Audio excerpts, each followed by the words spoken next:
Dios, todo es hermoso a su tiempo. Aquello que fue, ya es. Y lo que ha de ser, fue ya. Dios restaurará lo que pasó. Todo lo que se quiere bajo el cielo tiene su hora. A partir de este momento, damos comienzo a un programa que te enseñará que bajo la palabra de Dios, todo tiene su tiempo. Y en JCB te decimos que es tiempo de esperanza. Tiempo de esperanza en JCB.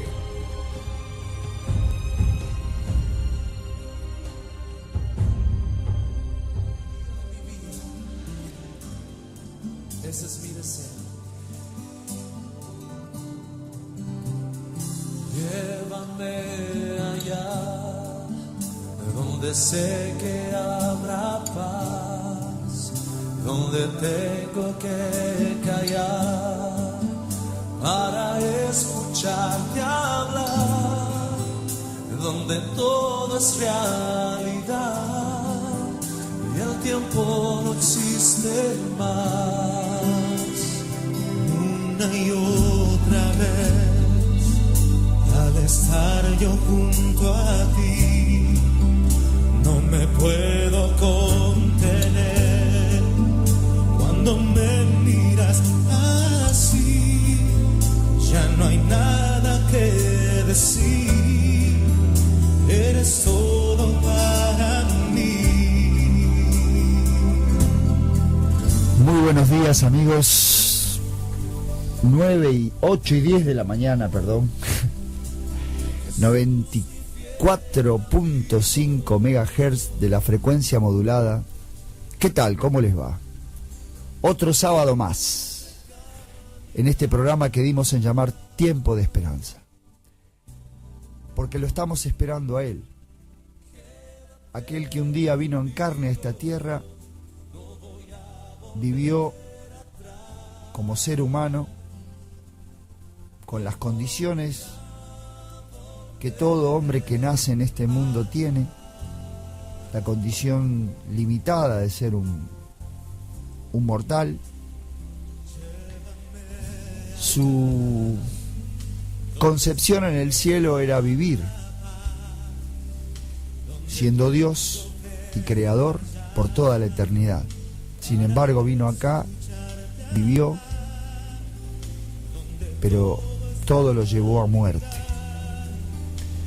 Y para darnos una alegría definitiva a todos los que creemos en la persona de Jesucristo, al tercer día resucitó y nos dejó la esperanza de esperarlo. Así que hoy una vez más renovamos esa felicidad, la fiesta que inicia una vez más este espacio de apenas una hora, pero para que uno lo tenga para siempre esperándolo. Aún con angustias, aún con problemas, aún con dificultades espirituales, económicas, corporales, de salud, de la que sea, pero sabemos que Él va a volver para que nosotros vivamos con Él para siempre, ya sin la sombra del pecado, cuando Él esté entre nosotros una vez más. Esa fue su promesa final, y hoy Él está a la diestra del Padre, en el cielo, de una manera que nosotros desconocemos, pero su palabra fue así en promesa. Así que acá estamos, amigos. Hola, Andrés, buen día, gracias por estar siempre ahí. Quien les habla es Walter Buceta. Como dije, estamos en el 94.5 del dial. Cadena JCB es una radio que ha estimulado siempre el Evangelio, y yo agradezco que este espacio esté para nosotros en libertad plena para hablar lo que nosotros sabemos de Él y damos testimonio de Él. Amigos, aquellos que nos conocen, les agradecemos. Saben que nosotros somos casi siempre de entre 3 y 5 personas, pero hoy estoy solito. Todos me han dejado, salvo Andrés, que está del otro lado del vidrio. Gracias, amigo. Ahí Jesús Romero nos cantaba al principio: Él es todo para mí. Bueno, vamos a tratar, nosotros saben que nuestra línea editorial, aquellos que nos siguen y nos atienden, hoy les voy a pedir que pongan un poquito más de ustedes, si es que están acostumbrados a escucharnos. porque estoy solito, así que los voy a aburrir un poco. Espero que no, porque siempre esto se hace coloquial, quiero decir, uno de nosotros habla, cada uno da su opinión al respecto de lo que leemos, tengan sus Biblias a mano. Nuestra línea editorial es la siguiente: la tergiversación del carácter de Dios. Desde que nosotros, no hablo de esta generación, de lo que nosotros somos en el presente, sino que alguien, después de haber salido de la mano de Dios, llamado Adán,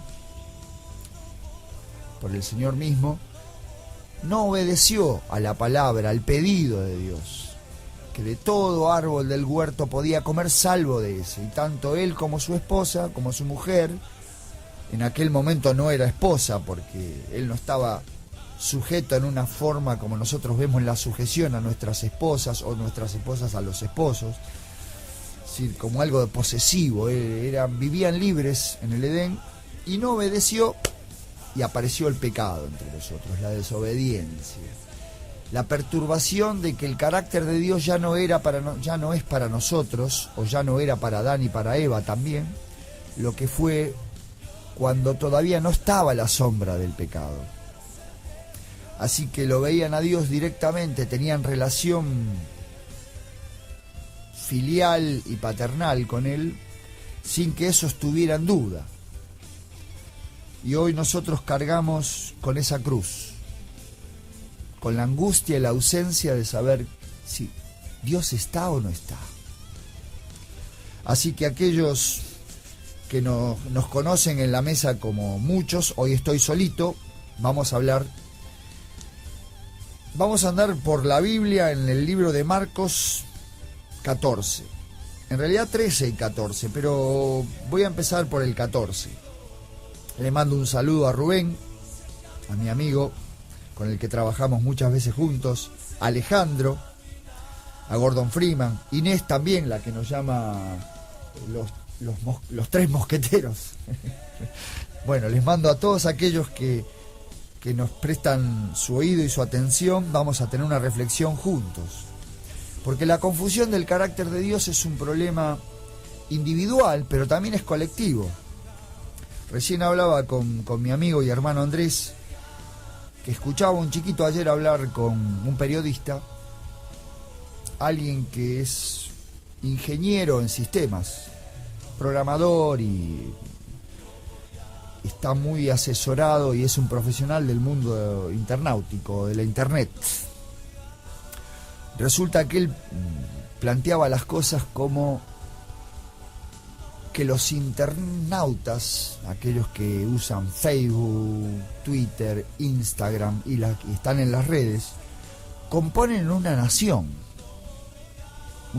virtual, pero una nación al fin, que está más allá de los estados convencionales que nosotros hemos ido aprendiendo en el tiempo y se ha formado en el mundo.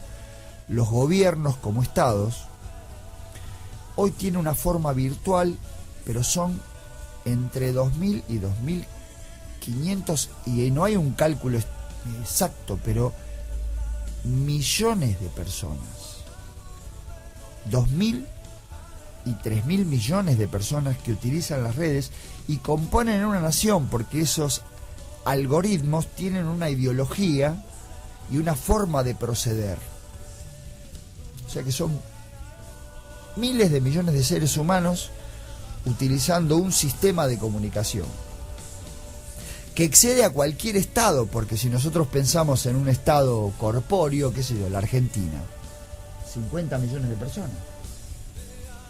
Estados Unidos, 250 millones de personas. China, 1.000 millones de personas. Pero no, aquí hablamos de 3.000 millones, de 2.000 a 3.000 millones de personas. Es muchísimas personas en una forma virtual pero corpórea que utilizan un mismo sistema de comunicación. ¡Wow! Piénsenlo un segundo. Y yo hablando por este microfonito. A ver si me escuchan, no sé, 1.000, 100. Bueno, piénsenlo, ¿no? O pensémoslo, los convido a que lo piensen. El Señor se movía en un mundo muy distinto a este. Él ya lo había anunciado, que la técnica y la ciencia iba a tomar una forma desconocida para los que vivían en la época en la que Él se hizo carne y vivió entre los seres humanos. El Dios hombre, nuestro Señor Jesucristo. Se los avisó a sus discípulos y a los discípulos más cercanos, a los 11, y también a los 70 y a los 120, y a aquellos que eran los más cercanos a su predicación, a su ministerio. Así que imagínense hoy en día cómo eso tiene el carácter de Dios conceptualmente en las redes. Es muy difícil limpiar toda esa cantidad de pensamientos al respecto del carácter de Dios, de quién es Dios y de cómo se conforma su gobierno en los cielos. Porque nosotros vivimos en la tierra con todas estas características, con la característica de que el mundo del Internet, el mundo de la tecnología, nos tiene de alguna manera a todos atrapados. Yo tengo un teléfono celular. En este momento hay un algoritmo que no sé si hay una persona detrás de ese algoritmo que sabe dónde estoy, porque eso tiene una ubicación geográfica que da cuenta de a dónde estoy en este momento, más allá de lo que estoy diciendo en el micrófono y que tengo un lugar físico, pero hay un lugar virtual que predispone así las cosas, y que si Andrés también tiene un celular, sabe que él y yo estamos juntos o muy cerca geográficamente.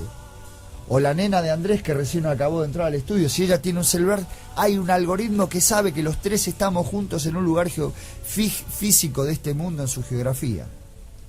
Piénsenlo. ¡Wow! ¡Wow!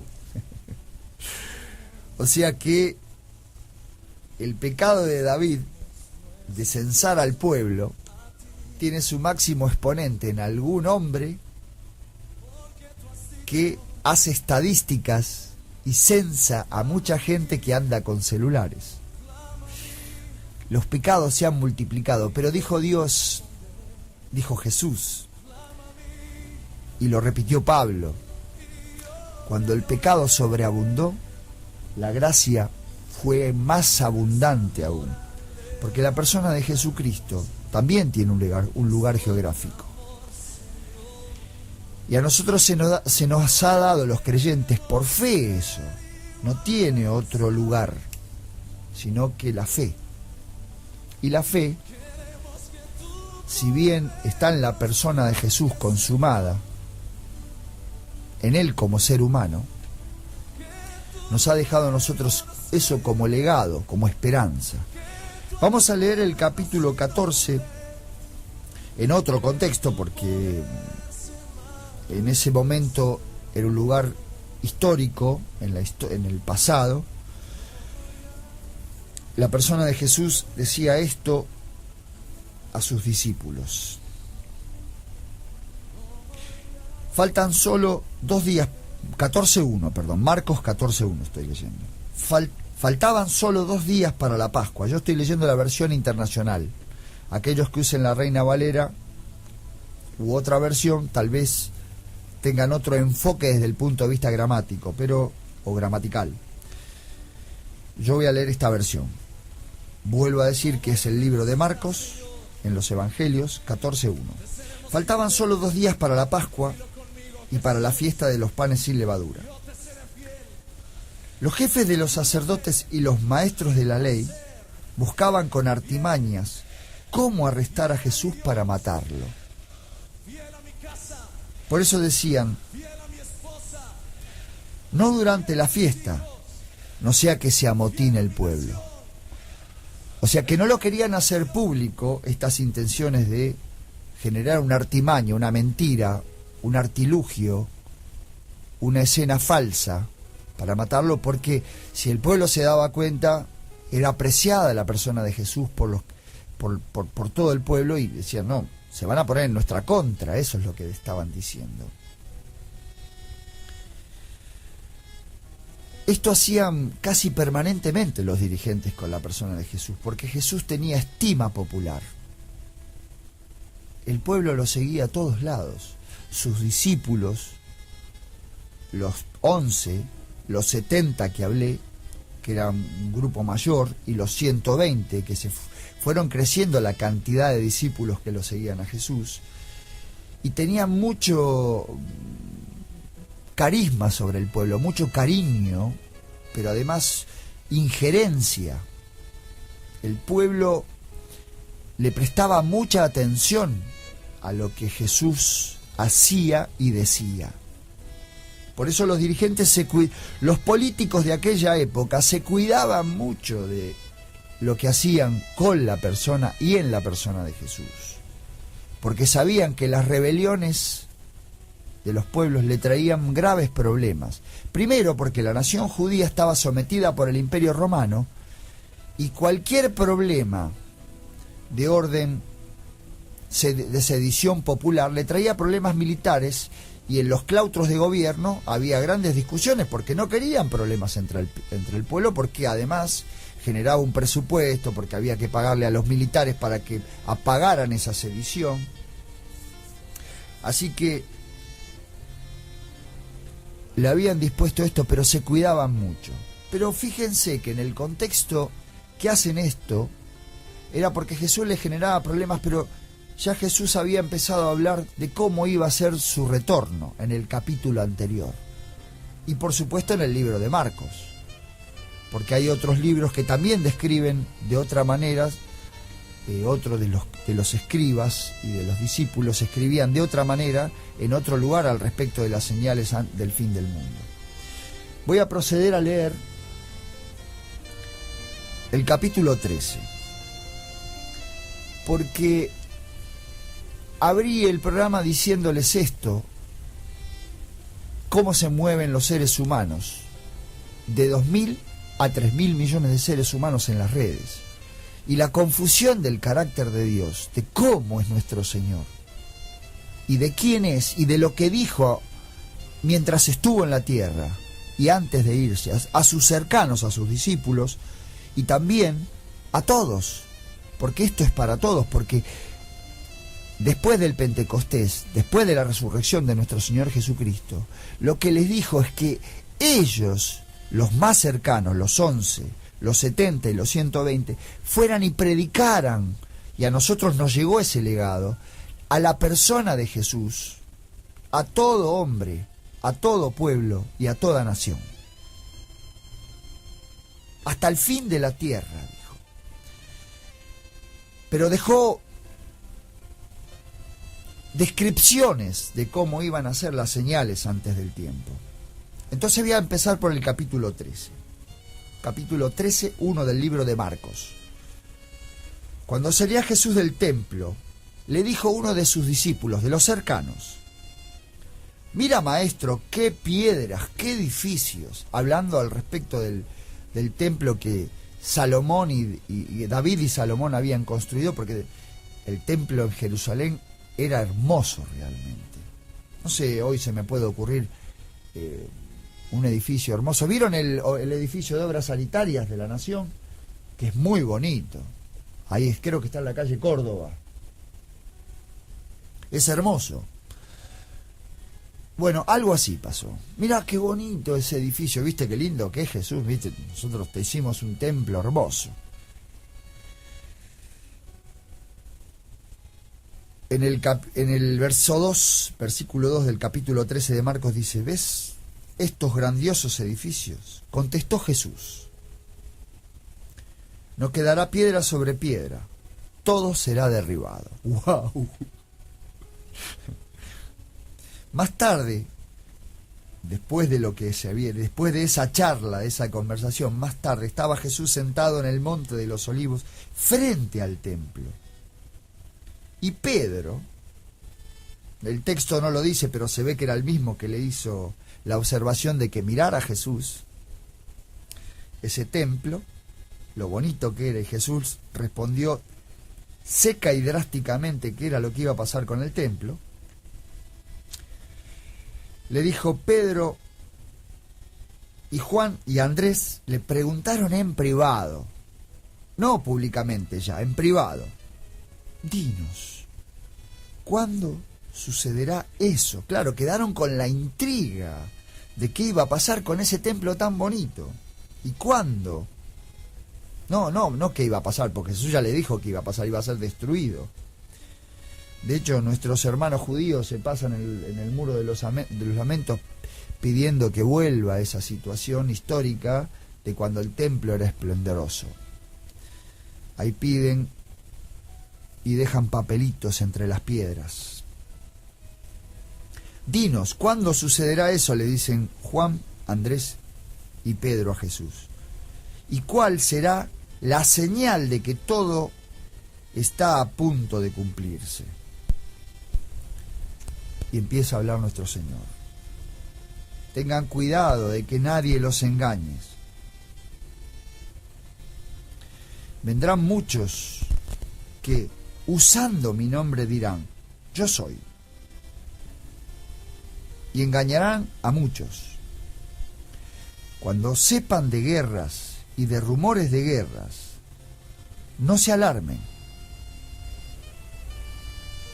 Es necesario que eso suceda, pero no será todavía el fin. Se levantará nación contra nación y reino contra reino. Habrá terremotos por todas partes. También habrá hambre. Esto será apenas el comienzo de dolores. Pero ustedes cuídense. Los entregarán a los tribunales, los azotarán en las sinagogas. Por mi causa comparecerán ante gobernadores y reyes para dar testimonio ante ellos. Pero primero tendrán que predicarse el evangelio a todas las naciones. Y cuando los arresten y los sometan a juicio, no se preocupen de antemano por lo que van a decir. Solo declaren lo que se les da a decir en ese momento, porque no serán ustedes los que hablen, sino el Espíritu Santo. El hermano entregará a muerte al hermano, y el padre al hijo, y los hijos se rebelarán, dentro de este contexto, por supuesto, ¿no? Y los hijos se rebelarán contra sus padres y les darán muerte. Todo el mundo los odiará a ustedes por causa de mi nombre. Pero el que se mantenga firme hasta el fin será salvo. Por toda la eternidad, agrego yo, salvo para siempre. Nuestro Señor no es un milagrero o un curador, es un salvador.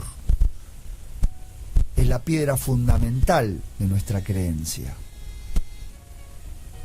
Su persona es la garantía de salvación de cada uno de nosotros pecadores. Y cuando digo pecadores, digo confundidos.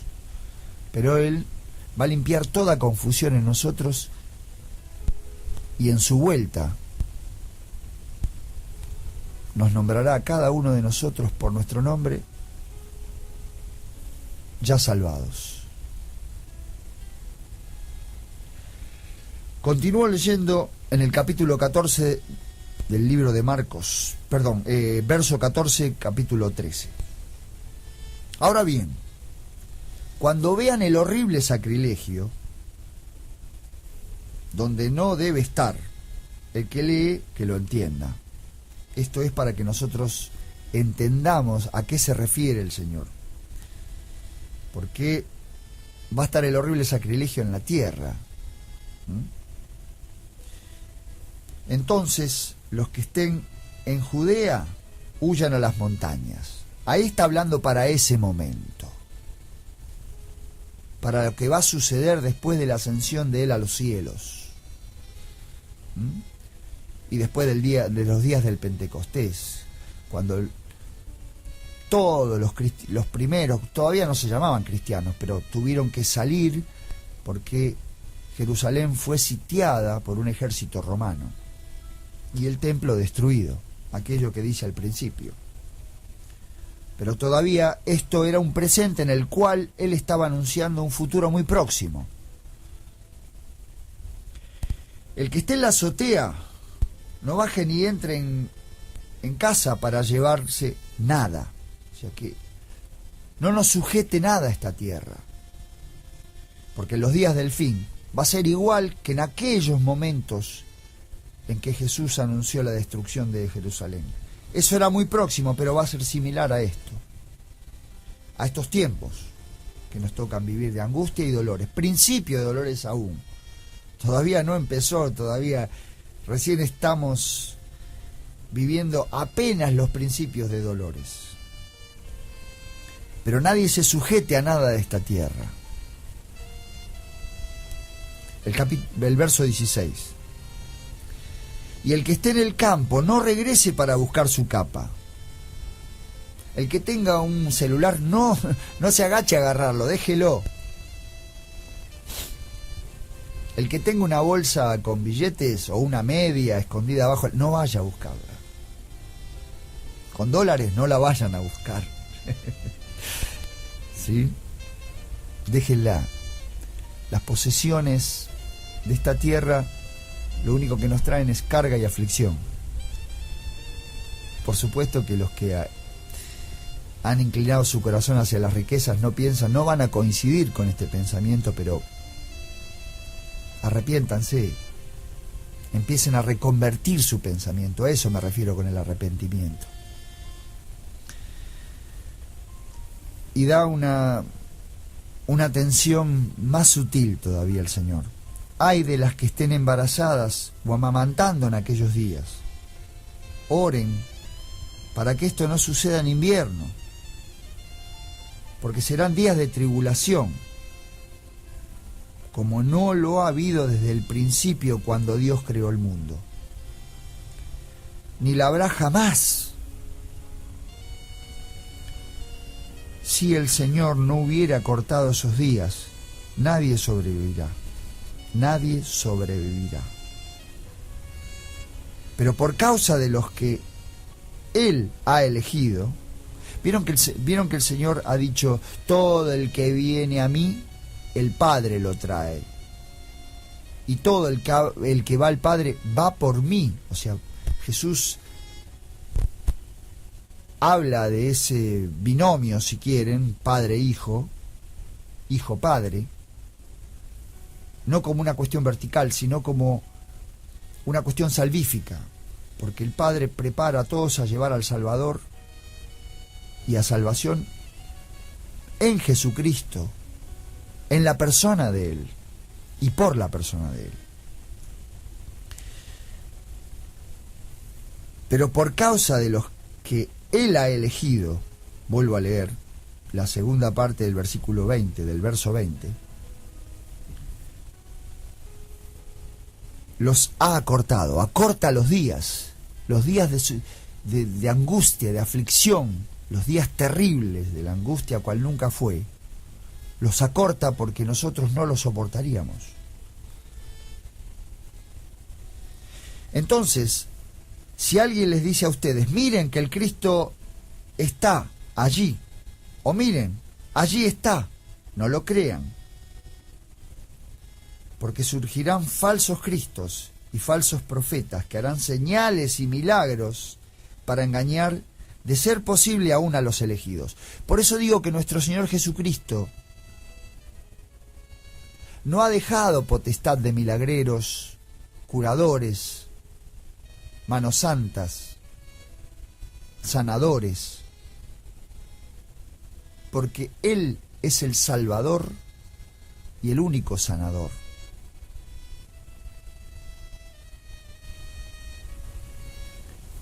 Pero piedra fundamental de salvación.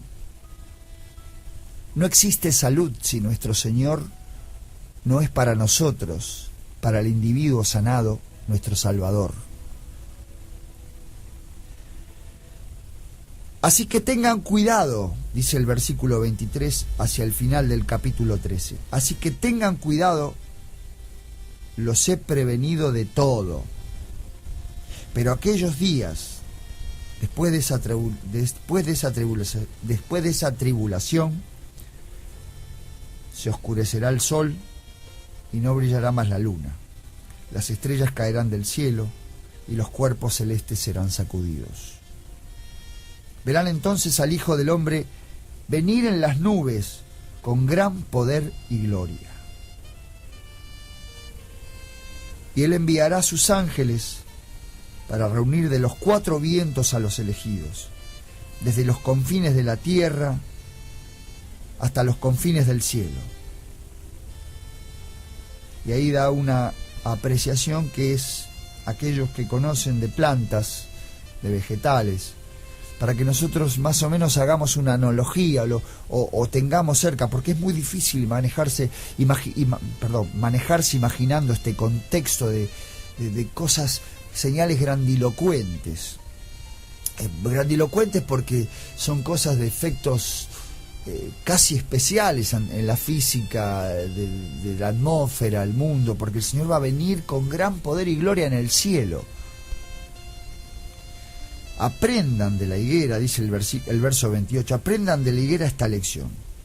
Tan pronto como se ponen tiernas sus ramas y brotan sus ojos, ustedes saben que el verano está cerca. Yo tengo una higuera que veo desde la terraza de mi casa, en un terreno baldío que hay al lado, y las ramas de la higuera se ponen tiernas, es verdad, cuando los brotes empiezan a salir en las puntas, parece un palo seco la higuera, y de pronto se empieza a poner como blandita las ramas, las puntas, y empiezan a salir los brotecitos verdes medios aterciopelados. Y es cierto, así, bueno, en ese contexto de lío que el Señor describe, ahí empieza a aparecer aquello que hace pronto que el Señor venga, que prepara nuestro entendimiento, porque el Señor está por aparecer.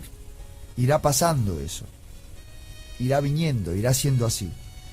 Igualmente, cuando vean que sucedan estas cosas, sepan que el tiempo está cerca a las puertas. Les aseguro que no pasará esta generación hasta que todas estas cosas sucedan. El cielo y la tierra pasarán, pero mis palabras jamás pasarán. Pero en cuanto al día y la hora, para que nosotros no especulemos, para que mi mente no especule, nadie lo sabe, ni siquiera los ángeles que están en el cielo, ni siquiera los ángeles que han caído, esos ángeles que no cayeron, no saben.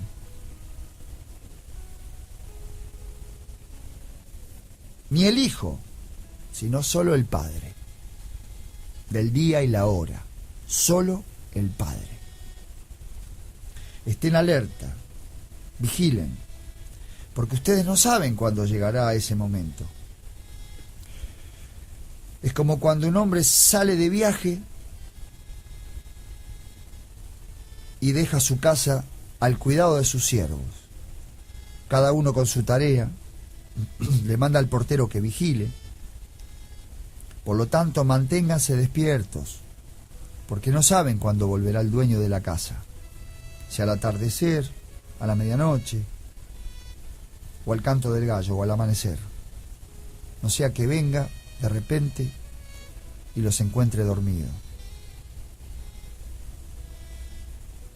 Lo que les digo a ustedes, se los digo a todos: manténganse despiertos.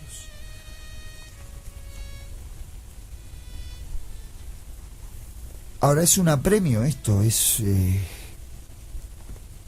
para que nosotros estemos en aflicción desde ahora. No. Mantengamos atentos nuestras mentes, nuestra disposición espiritual,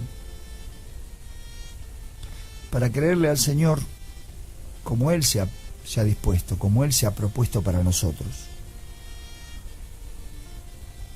como alguien que lleva nuestras cargas, como alguien que en su persona, sufrió todo lo que sufrimos nosotros y más. Porque Él sufrió de lo que nosotros, si creemos en su persona, hasta el final, no vamos a sufrir, que es la muerte eterna. Porque la confusión en el mundo es que si nosotros garantizamos nuestra estadía acá, y nos hacemos de bienes y la pasamos fenómeno y no sé, y multiplicamos nuestras ganancias y aseguramos nuestros destinos y entonces no vamos a sufrir, no. La muerte eterna es algo que no sabemos en qué consiste, pero es y va a ser un hecho si nosotros vivimos en una aflicción continua, descreyendo del cuidado de Dios, desconfiando de nuestro Creador.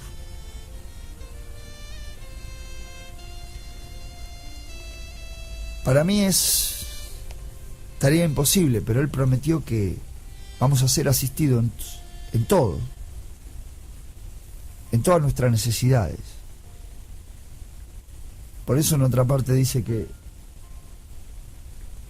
no trabajemos por la comida que perece, trabajemos por mantener esta llama despierta en nosotros.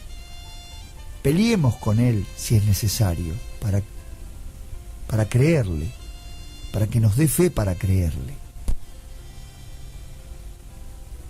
Hoy mis hermanos no están conmigo,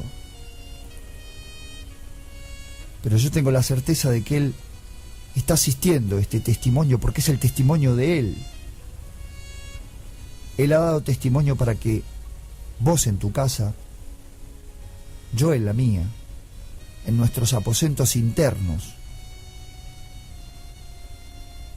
le adoremos en verdad, porque todo alrededor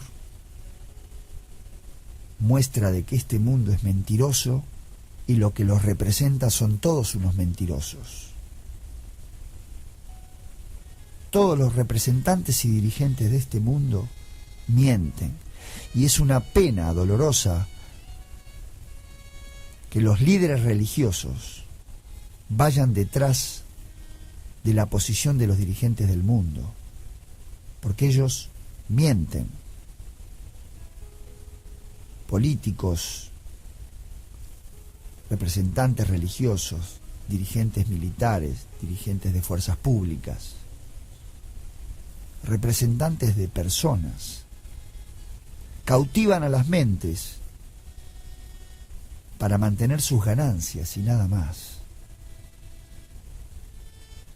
El Señor Jesús nos advirtió que nosotros no nos manejemos de esa manera, porque el gobierno de los cielos es gracia y bendición. No es como el gobierno de la tierra. Yo te doy para que vos me des tu conciencia, tu voto, tu anuencia, tu presencia.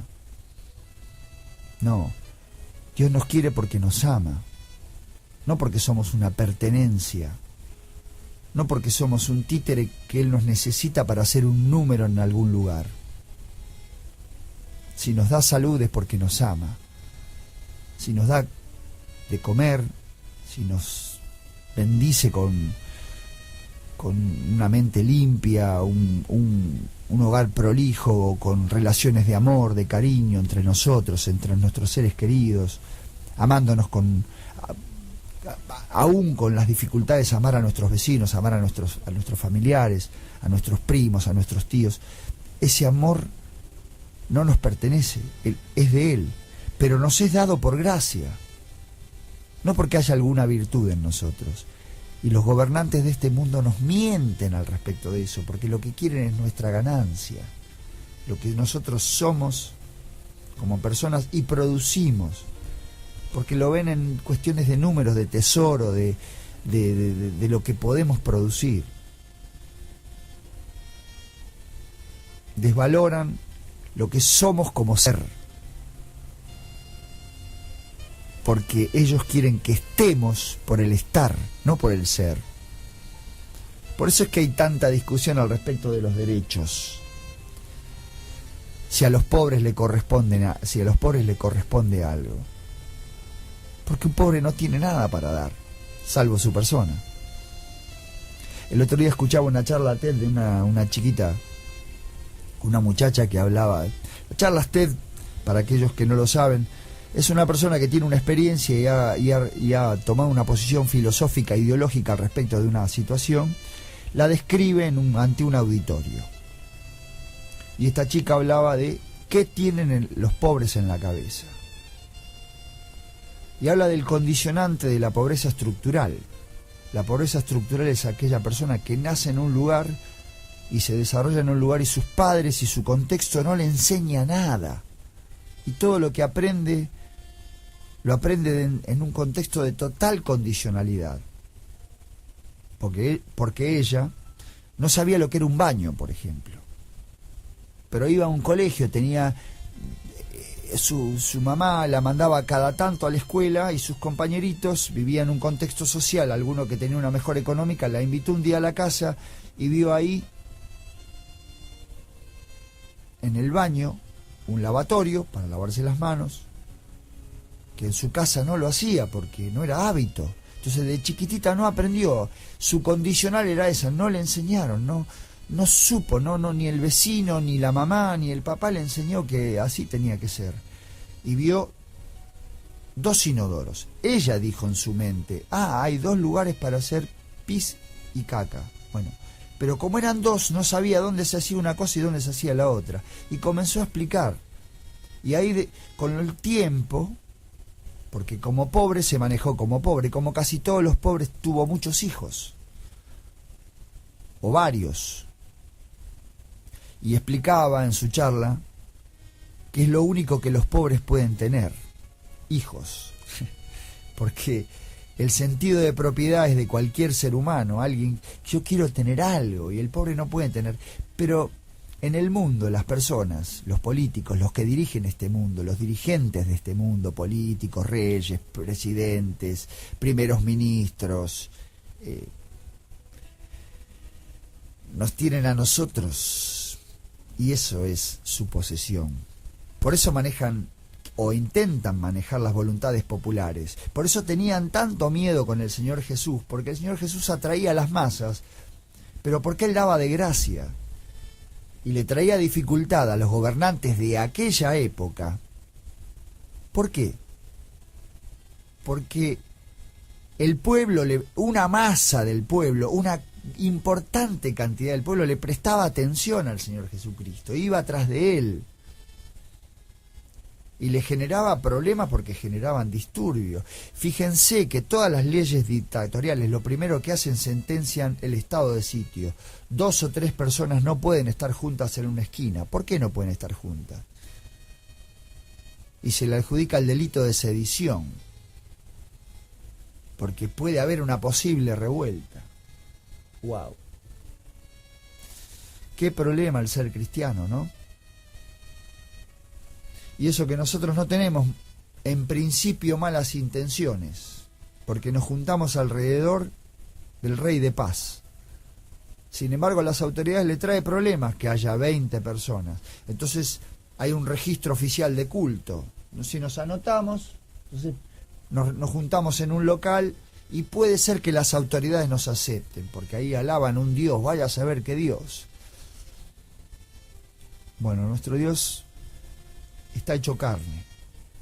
Y cuando vivió en este mundo lo persiguieron. Y no le hizo mal a nadie, se la pasó bendiciendo. Sin embargo, todos conspiraban para atraparlo y darle muerte. Y los evangelios dan testimonio de esa persecución permanente, una tras otra, hasta que lo consiguieron atrapar con uno de sus discípulos que mintió, y en la noche lo llevaron preso y le iniciaron juicio. Por eso nos advierte que las señales antes del fin del tiempo nos van a hacer proceso judicial a nosotros, mintiendo, por supuesto. Como fue tratado Él, nos van a tratar a nosotros de la misma manera, porque nosotros estamos convocados a dar testimonio de que Él es nuestro Salvador y que todo el que a Él vaya no va a ser echado fuera. Pero al mundo le preocupa que haya sedición. Porque el que es libre en Jesucristo no se somete a las condicionalidades de un ser humano. ¿Lo respeta como gobernante? Sí. ¿Lo respeta como rey de un pueblo? Sí. Pero hay un rey por encima de ese rey. Tiene nombre y apellido. Jesús, el Cristo. El amado por todos los pobres y desposeídos, por todos los desclasados, por todos los pecadores. Jesús, el Cristo. Y nos dejó, como si fuera poco, todo lo que iba a suceder en los finales del tiempo. Y guau, si está pasando, ¿no? Nos están hambreando. ¿Quién iba a decir que los Estados Unidos iba a tomar tal proyección sobre las naciones del mundo? La nación protestante por excelencia, aquella nación que se fundó sobre la libertad de conciencia y de religión, hoy es una nación perseguidora en su interior, puertas adentro de su territorio y puertas afuera. Siempre se ha mostrado como un imperio y hoy es más imperial que nunca. Codo a codo con otra nación que también esgrime el nombre del Señor Jesucristo como adalid, el Vaticano. Un reinado en realidad. Y va a ir por todos y cada uno de nosotros. ¿Por qué? Porque no nos sometemos a esa voluntad únicamente. Porque tenemos un pensamiento propio al respecto de nuestro Señor Jesucristo. Y a eso nos convoca el Señor, a que seamos libres en Él. No nos sujetan las sujeciones de este mundo. Lo respetamos, por supuesto. Como somos convocados a respetar los principios de libertad democrática y electoral de cada pueblo. Pero un gobernante tiene sus límites, y ese límite está en el cielo, en la persona del Señor Jesucristo. Porque gobierna sobre todo pueblo, sobre toda nación y sobre todo individuo. Por eso los convocamos,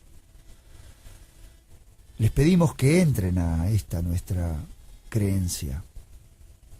Porque nuestro Señor Jesucristo es en intimidad con nosotros, como le dijo a la samaritana nuestro Señor Jesús. Ni en Jerusalén ni en Samaria, sino que Dios busca tales adoradores, los que le adoren en espíritu y en verdad.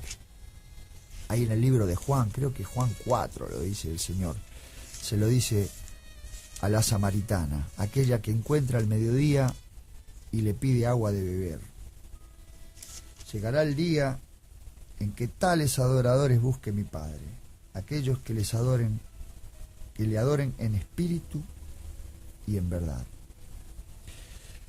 Nosotros, los que creemos en el Señor Jesucristo como Rey del universo, sabemos que el alivio está para cada uno de los que sufrimos aflicción y persecución. Porque somos desclasados. Porque si el Señor Jesucristo en este mundo, en el poder de este mundo, vivió como desclasado para el poder de este mundo, nosotros, que somos sus elegidos, vivimos como tal, desclasados.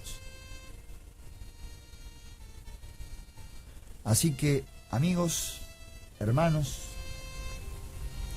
hemos leído una porción de la palabra, hemos leído al respecto de cuando nuestro Señor Jesús vivió en carne entre nosotros. Se planteó su persecución y Él explicó de antemano